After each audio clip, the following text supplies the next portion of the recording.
നിലവില് പോപ്പുലറായിട്ട് ഓടിക്കൊണ്ടിരിക്കുന്ന double piston ജാക്കിയാണ് ഇത്. നമ്മൾ മെയിനായിട്ട് എല്ലാ വെലിഫന്റിൽ വരുന്നുണ്ട്, ബ്ലൂ പോയിന്റിൽ വരുന്നുണ്ട്, ഗ്രോസിൽ വരുന്നുണ്ട്, ടോറിനിൽ എല്ലാത്തിലും വരുന്നത് ഇപ്പൊ കോമൺ ആയിട്ട് യൂസ് ചെയ്യുന്ന ഡബിൾ പിസ്റ്റൺ ജാക്കിയാണ് മെയിനായിട്ടുള്ളത്. നമ്മൾ മെയിനായിട്ട് ഡബിൾ പിസ്റ്റൺ മാത്രമാണ് നമ്മൾ സർവീസ് മെയിനായിട്ട് ചെയ്യുന്നത്. കാരണം ഏറ്റവും യൂസേഴ്സ് ഫ്രണ്ട്ലി ആയിട്ടുള്ള അതാണ്. ഇതിന് മറ്റൊരു ജാക്കിനെക്കാളും കുറച്ച് കോംപ്ലിക്കേഷൻ ഡബിൾ പിസ്റ്റൺ ആണ്.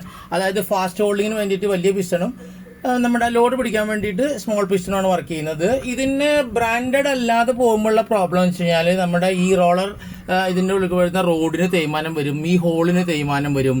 അതേപോലെ തന്നെ നമ്മുടെ ഈ പിസ്റ്റന്റെ ഈ ഭാഗങ്ങളിൽ പല പല ഡാമേജ് വരും, സ്പ്രിങ്ങിന്റെ ലോഡ് കുറവ് വരും. അതേപോലെ റിലീസ് വാൽവ് ഇതിന്റെ ഉള്ളിലാണ് വരുന്നത്. അതിന്റെ ഇപ്പൊ ഇവിടെ ഒരു സ്റ്റോപ്പറൊക്കെ ഉണ്ട്. ചിലപ്പോൾ ഈ സ്റ്റോപ്പറൊക്കെ കഴിഞ്ഞു പോകാൻ നമ്മൾ ശ്രദ്ധിക്കാണ്ടായി കഴിയുമ്പോൾ ഇത് ഊരി പോകുന്ന ഡാമേജ് ആവുന്ന പ്രശ്നങ്ങളുണ്ട്.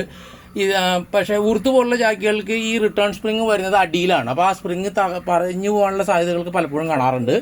പിന്നെ ഉള്ളത് ഇതിന്റെ മെയിൻ ഇഷ്യൂ എന്ന് പറഞ്ഞാൽ വീലാണ്. നിങ്ങൾ ടെറൈൻ കറക്റ്റായിട്ട് നോക്കിയിട്ടില്ലെങ്കിൽ ഈ വീല് തേയ്മാനത്തിനനുസരിച്ച് മാറ്റി കൊടുത്തില്ലെങ്കിൽ ഈ ബോട്ടിൽ താഴ്ത്തൊന്ന് ഇടിച്ചിട്ട് ഇതേപോലെ തേയ്മാനം വരും. ഇവിടെ ഇങ്ങനെ തേയ്മാനം വന്ന് പോകാറുണ്ട്.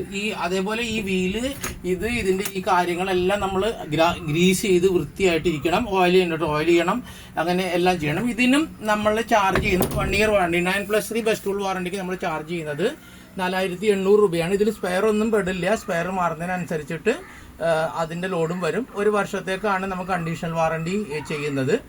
ഇത് കൂടാതെ നമ്മൾക്ക് ഇതിന്റെ 2-3 വെർഷൻ ഉണ്ട്. അടുത്ത വീഡിയോയിൽ ഞാനത് കാണിച്ചു തരാം.